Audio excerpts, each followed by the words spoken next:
Hello everyone, क्या आप market के इस वॉलेटिलिटी से परेशान हैं या फिर इन्वेस्टर की तरह हमेशा अपने रडार को स्कैनिंग में लगा के रखते हैं और ढूंढने में लगे रहते हैं फंडामेंटली स्ट्रॉन्ग स्टॉक? अगर आप ऐसा करने वाले हैं तो आज का वीडियो आप ही के लिए है, बिकॉज आज मैं लेकर के आया हूँ एक स्टॉक का फंडामेंटल एनालिसिस। और ये वो स्टॉक है जो अपने 52 वीक हाई से ऑलमोस्ट 45% करेक्ट हो चुका है। जी हाँ, प्राइस 45% नीचे आ चुका है। मैं बात करने वाला हूँ सोना BLW प्रिसीजन फोर्जिंग्स लिमिटेड के बारे में, जिसे आप सोना कॉम्स के नाम से भी जानते हैं। वीडियो को स्टार्ट करने से पहले एक रिक्वेस्ट है, जो भी चैनल पर नए हैं चैनल को सब्सक्राइब जरूर कर लें, बेल आइकन को हिट कर लीजिएगा, इससे जो भी मेरा नया वीडियो है आप तक इजी में पहुंच जाता है। वीडियो पसंद आए तो लाइक करना मत भूलिएगा, सवाल रहे तो कमेंट में जरूर पूछिएगा। चलिए मेरे स्क्रीन पे स्टार्ट करते हैं सोना BLW प्रिसीजन्स का फंडामेंटल एनालिसिस। जैसा कि आप स्क्रीन पे देख पा रहे होंगे, मैं फंडामेंटल एनालिसिस के लिए जो वेबसाइट का यूज़ करता हूँ वो है screener.in। आप चाहें तो सेम वेबसाइट का यूज़ कर सकते हैं, और इसी तरीके से जैसे मैं एनालाइज करने वाला हूँ आप चाहें तो और भी स्टॉक का एनालिसिस कर सकते हैं। मेरी हमेशा से कोशिश है कि आप सीखें, समझें और ख़ुद से इन चीज़ों को ग्रास्प करना स्टार्ट करें। यहाँ पे आप देख सकते हैं कि सोना BLW प्रिसीजन फोर्जिंग्स लिमिटेड जो है, इसका मार्केट कैप 27,768 करोड़ का है। इट मीन्स कि ये एक लार्ज कैप की कंपनी है। इस लार्ज कैप के कंपनी का करंट मार्केट प्राइस 475 का है, हाई 840 का, और लो अगर आप चेक करेंगे तो 469 रुपीज़ का। यही रीज़न है कि मैंने आपको कहा था कि 45% का ऑलमोस्ट ड्रॉप आ चुका है प्राइस में अपने हाई वैल्यू से।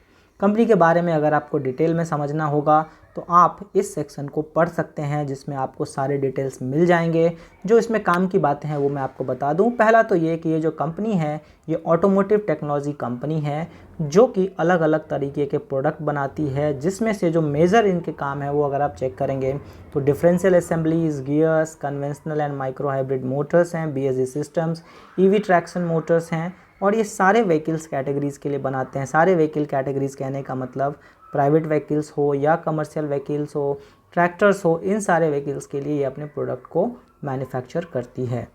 इसके बाद अगर आप और डिटेल में जाएंगे कंपनी जो wide range of product offering है, जो मैंने आपको अभी बता दिया है, बट मेजर पॉइंट आपको यहाँ पढ़ने को मिलेगा increasing market share across various companies components में।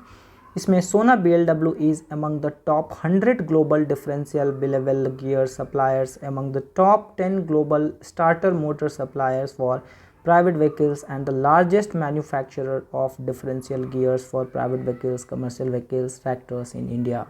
ये आपको समझ में आएगा कि फंडामेंटली स्ट्रांग होना अगर आप चेक करेंगे तो रिजल्ट्स तो ठीक है, हम देखेंगे आगे कि इसका प्रॉफिट एंड लॉस स्टेटमेंट क्या है, डेट रेशियो क्या बताते हैं, अलग अलग फिनेंशियल रेशियोज़ क्या बताते हैं, बट ओवरऑल टॉप 10 ग्लोबली होना एक one of the sign of fundamentally good stock आप मान के चल सकते हैं।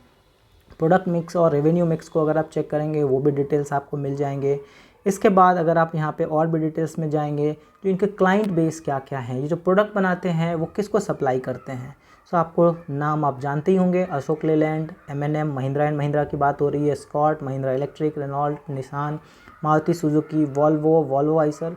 ये सारे जो नामी गिरामी कंपनी हैं जिसके बारे में आप जानते हैं ऑटोमोबाइल सेक्टर में, वो इनके कस्टमर हैं, और ये जो प्रोडक्ट बनाती है ऑटोमोटिव सेक्टर का वो बाई करते हैं इनसे। इनके अलग अलग जगह हैं, मतलब फैक्ट्रीज़ हैं, वेयर हाउसेज़ हैं इंडिया में। अगर आप मैन्युफैक्चरिंग फैसिलिटीज़ के बारे में चेक करेंगे तो company has 9 manufacturing assembly facility, 6 in India, 3 facility in China, USA and Mexico.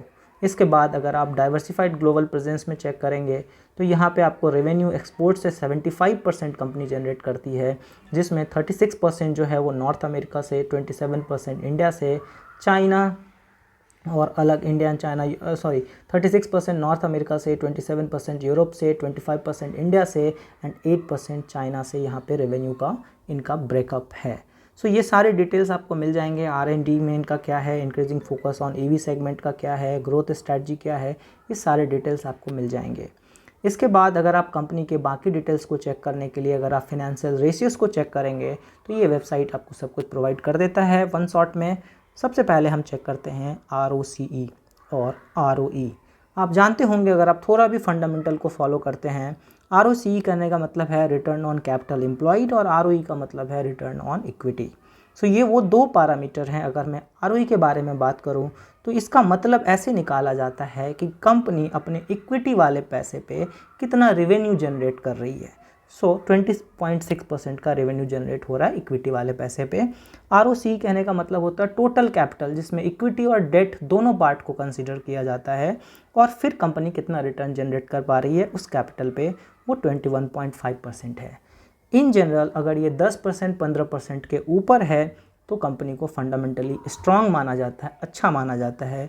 यहाँ पे आपको ये देखने को आ रहा है 21 और 20.6 का। सो आप कह सकते हैं कि ये एक फंडामेंटली अच्छी कंपनी है जो कि अच्छा खासा रेवेन्यू जनरेट कर पा रही है अपने कैपिटल के ऊपर। इसके बाद अगर हम डेट टू इक्विटी रेशियो को चेक करें तो 0.07। सो आप कह सकते हैं कि ये एक ऑलमोस्ट डेट फ्री कंपनी है। सो डेट का नहीं होना, ऑटोमोबाइल सेक्टर की कंपनी डेट का नहीं होना, ये एक अनदर पॉइंट आप मान के चल सकते हैं। Considering this is one of the good fundamental company आप मान सकते हैं इस पैरामीटर के बेसिस पे भी। यहाँ पे इंडस्ट्री पी 19.1 का दिख रहा होगा, स्टॉक पी 81.4 का दिख रहा है। ये आपको समझने के लिए काफ़ी होना चाहिए इन दोनों का कंपैरिजन, बिकॉज यही वो रीज़न है जो ओवरऑल, अगर आप आगे भी डिटेल्स में हम बात करेंगे, प्रॉफिट एंड लॉस स्टेटमेंट को चेक करेंगे, जहाँ पे आपको समझ में नहीं आएगा कि इस स्टॉक में 45% का जो ड्रॉप है इसका रीज़न क्या है। सो रीज़न मैं अभी बता देता हूँ वीडियो में आगे जाने से पहले कि ये जो स्टॉक का पी है ये इंडिकेट करता है ओवर वैल्यूएशन को। सो ओवर वैल्यूएशन कहने का मतलब ये हो रहा है कि कंपनी ओवर वैल्यूड है अभी भी, जबकि वो 45% करेक्ट हो चुकी है। सो अगर ये करेक्ट नहीं होता तो क्या होता है ये आपको यहाँ से समझ में आ जाएगा। अगर मैं पी रेशियो का ग्राफ प्लॉट करूँ तो आपको समझ में आएगा कि इस कंपनी का जो ये स्टॉक प्राइस जब अपने हाई पे था तब पी का वैल्यू कितना आपको दिख रहा है। So that value is almost 200। That means 200 के पी पे ट्रेड हो रहा था जब स्टॉक का प्राइस अपने पीक पे था। आज ये 80 पे ट्रेड हो रहा है जो कि अपने मीडियन से कम आ चुका है। सो ओवरऑल यहाँ पे वैल्यूएशन का करेक्शन हुआ है, इसीलिए आपको प्राइस में ड्रॉप देखने को मिला है, ना कि यहाँ पे बाकी चीज़ों में आपको कोई ड्रॉप देखने को मिलेगा। बिकॉज अगर आप अर्निंग पर शेयर चेक करेंगे तो ये आपको बढ़ता हुआ ही दिखेगा या फिर आपको एक कांस्टेंट लेवल पे दिखेगा, ना कि आपको ऐसा कोई ड्रॉप देखने को मिलेगा जो कि आपको प्राइस में देखने को मिला है। इसके बाद हम कंपनी के अगर क्वार्टरली रिजल्ट्स को चेक करें सो यहाँ से हमारा फिनेंशियल एनालिसिस का पार्ट स्टार्ट हो जाएगा और आपको समझ में आएगा कि सेल, जो कंपनी अपने प्रोडक्ट को सेल कर रही है, उसमें कोई रिडक्शन आया है क्या। सो ये आप देखिएगा, अगर आपको जून 2021 का डेटा है 476 करोड़ का सेल है, जून 2022 में 539 करोड़ का सेल है, दैट मीन्स आपको यहाँ पे ग्रोथ देखने को मिलेगा। मार्च के कंपेयर करेंगे मार्च 2022 से तो यहाँ भी आपको ग्रोथ देखने को मिलेगा। सो आपको कोई फाइनेंशियली सेल में कोई ड्रॉप है नहीं। एक्सपेंस बढ़ गया है, यस, 346 से लेकर के 412, 370 से 4। सो यहाँ पे आपको प्रॉफिट में उतना ज़्यादा जंप नहीं दिखा है, या कहें कि ऑपरेटिंग प्रॉफिट मार्जिन का परसेंटेज देखेंगे तो यहाँ पे आपको एक ड्रॉप देखने को मिल जाएगा because of increment in expense. और ये क्यों हुआ है, मे बी मटेरियल कॉस्ट बढ़ गए हैं बिकॉज यहाँ पे ग्लोबल इन्फ्लेशन, जो ग्लोबल सिचुएशन है, जो वार का सिचुएशन रसिया यूक्रेन, बहुत सारे फैक्टर्स हो सकते हैं जिसकी वजह से यहाँ पे प्रॉब्लम आया है, ना कि कंपनी के सेल की वजह से। बाकी डिटेल्स हम सीधा एनुअल रिजल्ट्स को जब चेक करेंगे तो समझ में आएगा। इसके लिए हम प्रॉफिट एंड लॉस स्टेटमेंट का एनुअल रिजल्ट चेक करते हैं। यहाँ भी अगर आप चेक करेंगे तो आपको समझ में आएगा कि 699 करोड़ का सेल हुआ करता था 19 में, जो कि 2022 में आकर के हो गया 1939 करोड़ का। सो ऑलमोस्ट कितने परसेंट का जंप है आप खुद कैलकुलेट कर लीजिए। ये साल तो अभी चालू है, सो अभी हम बाद में इसको चेक करेंगे। यहाँ भी आपको जो दिक्कत देखने में आएगी वो देखने में आएगी ऑपरेटिंग प्रॉफिट मार्जिन का, जिसमें कि सिग्निफिकेंटली आपको इंक्रीमेंट तो नहीं है, एक छोटा सा ड्रॉप देखने को मिलेगा, जो कि एक कंसर्न है because of high material cost कहिए या फिर एक्सपेंसेस कहिए, may be that can be the reason.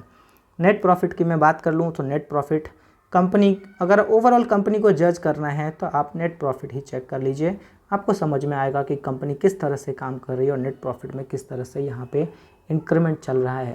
So overall इन चीज़ों को समझने के लिए आपको मैं सीधा बताता हूँ, अगर आप ROE ROC के पिछले डेटा को भी अगर आप चेक करेंगे तो आपको समझ में आएगा कि एक्चुअली ये जो प्रॉफिटेबिलिटी है या ROE डेटा है इसका पिछले सालों में क्या हुआ है।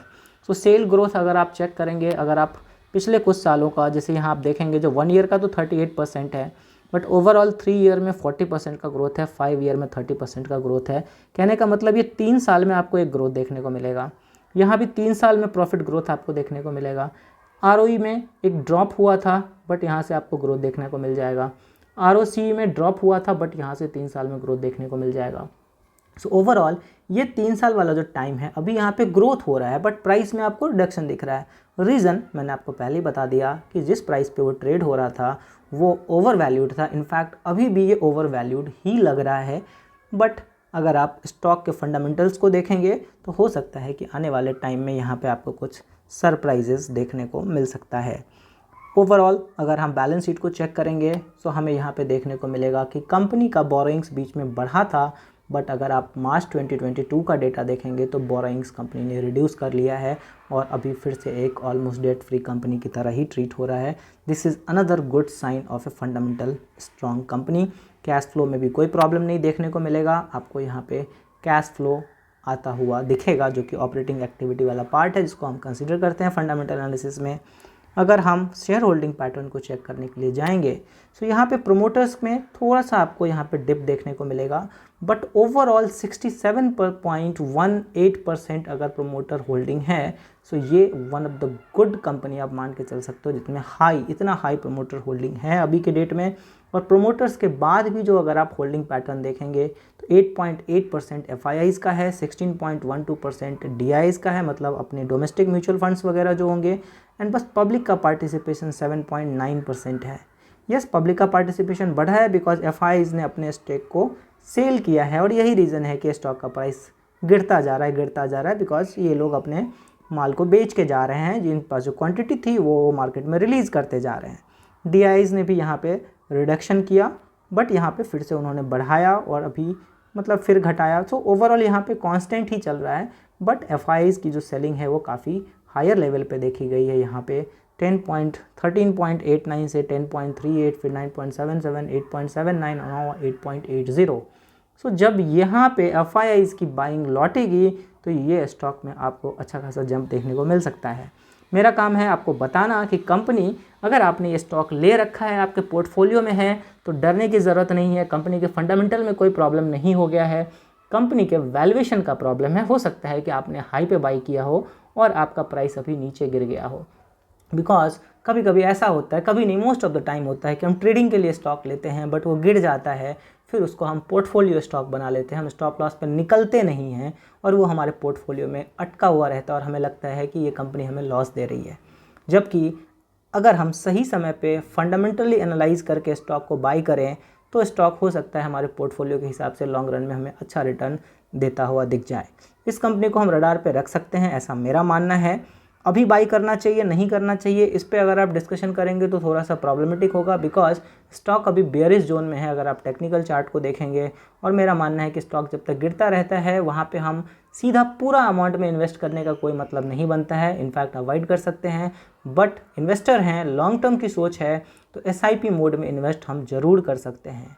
SIP मोड मतलब धीरे धीरे करके बाई कीजिए या फिर इंतज़ार कीजिए स्टॉक को उस लेवल तक रीच करने में जहां से हमें बाउंस बैक देखने को मिले और फिर हम एंटर करें।